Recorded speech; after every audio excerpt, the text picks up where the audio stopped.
ನಿನ್ನೆ ರಾತ್ರಿ ಕುಮಾರಸ್ವಾಮಿ ಅವರು ನನಗೆ ಫೋನ್ ಮಾಡಿದ್ರು. ಭೇಟಿ ಫಲಪ್ರದ ಆಗಿದೆ, ಬಹಳ ಖುಷಿಯಾಗಿದ್ದೀರಿ. ನಮ್ಮಿಬ್ಬರ ಮೈತ್ರಿ, JDS ಮತ್ತು BJPಯ ಮೈತ್ರಿ ಇಡೀ ರಾಜ್ಯದಲ್ಲಿ ಒಂದು ರೀತಿ ಪಾಸಿಟಿವ್ ಆಗಿ ಸಂಚಲನ ಮೂಡಿಸಿದೆ.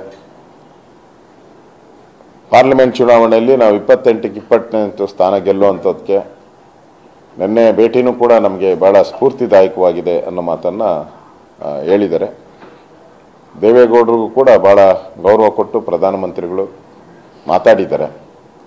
ಎಲ್ಲ ಘಟನೆಗಳಿಂದ ರಾಜ್ಯದಲ್ಲಿ ಏನು ಪಾರ್ಲಿಮೆಂಟ್ ಚುನಾವಣೆಯಲ್ಲಿ ಈಗಾಗಲೇ ಸಮೀಕ್ಷೆಗಳು ಕೂಡ ಬರ್ತಾ ಇದೆ. BJP 28ಕ್ಕೆ 28 ಸ್ಥಾನ ಗೆಲ್ಲುವಂಥದ್ದಕ್ಕೆ ಕಳೆದ ಬಾರಿ 25 ಗೆದ್ದಿದ್ರಿ.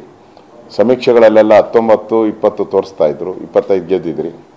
ಈ ಸರಿನೂ ಕೂಡ 28ಕ್ಕೆ 28 ಸ್ಥಾನ ಗೆಲ್ಲುವಂಥ ಪ್ರಯತ್ನವನ್ನು ನಾವು ಮಾಡ್ತಾ ಇದ್ರಿ. ಗೆದ್ದೇ ಗೆಲ್ತೀರಿ.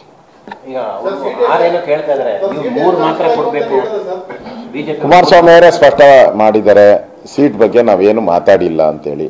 ಮತ್ತೆ ಸೀಟ್ ಬಗ್ಗೆ ನಮ್ದೇನು ತಕರಾಲಿಲ್ಲ, ಒಂದು ಹೆಚ್ಚು ಕಮ್ಮಿ ಆದರೂ ಪರವಾಗಿಲ್ಲ ಅನ್ನೋ ಮಾತನ್ನು ಹೇಳಿದ್ದಾರೆ. ಅದರಿಂದ ಗೊಂದಲ ಏನೂ ಇಲ್ಲ, ಯಾವುದೇ ಗೊಂದಲ ಇಲ್ಲ. ಸಲೀಸಾಗಿ ಆರಾಮ್ಸೆ JDS ಮತ್ತು BJPಯ ಮೈತ್ರಿ ಮುಂದುವರಿಯುತ್ತೆ, ಒಳ್ಳೆ ರೀತಿ ಮುಂದುವರಿಯುತ್ತೆ.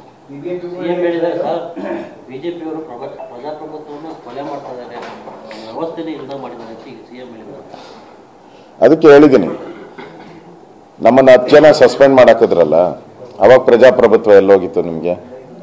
ವೆಲ್ಲಲ್ಲಿ ನಮ್ಮನ್ನೆಲ್ಲ ನಿಲ್ಲಿಸಿ, ಬೆಳಗ್ಗೆಯಿಂದ ರಾತ್ರಿವರೆಗೂ ನಿಲ್ಲಿಸಿ ಬಿಲ್ಗಳೆಲ್ಲ ಪಾಸ್ ಮಾಡ್ಕೊಂಡ್ರಲ್ಲ, ಅವಾಗ ಎಲ್ಲಿತ್ತು ಪ್ರಜಾಪ್ರಭುತ್ವ?